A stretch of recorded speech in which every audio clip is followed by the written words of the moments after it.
আরে ও রামু, রামু, তুই তো ফ্যান একটা চালিয়ে দিয়ে কোথায় গেছিস?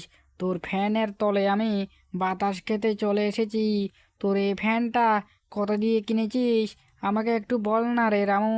আমি তোর মতো একটা ফ্যান আমিও কিনবো ভেবেছিলাম আমি, আর কি। এখন তুই যদি বলিস আমাকে, তাহলে আমি কিনবো আর কি। ও রামু, রামু, তুই ঘর থেকে বেরিয়ে আয়। আরে রামু, তুই ঘর থেকে বেরিয়ে আসছিস না কেন রে? কোথায় গেলি তুই? রামু, এদিকে তোর ফ্যানটা বাইরে পড়ে আছে, চোর এসে নিয়ে গেলে তুই কি করবি রামু? আরে রামু, তোকে ডাকছি তো আমি, তুই কোথায় গেলি? আরে তাড়াতাড়ি আয়। ও হো হো হো, আমি আসছি আসছি।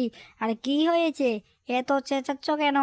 আমি বিছানা আনতে গিয়েছিলাম, বুঝলে? বসো বসো ভাই, বসো।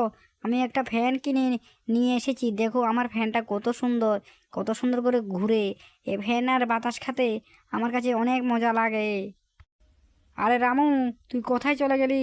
আর তোর সঙ্গে আমি কথা বলতে এসেছি, আর তুই হঠাৎ করে চলে গেলি। আহা রামু, কি করলি এটা আবার আমার সঙ্গে?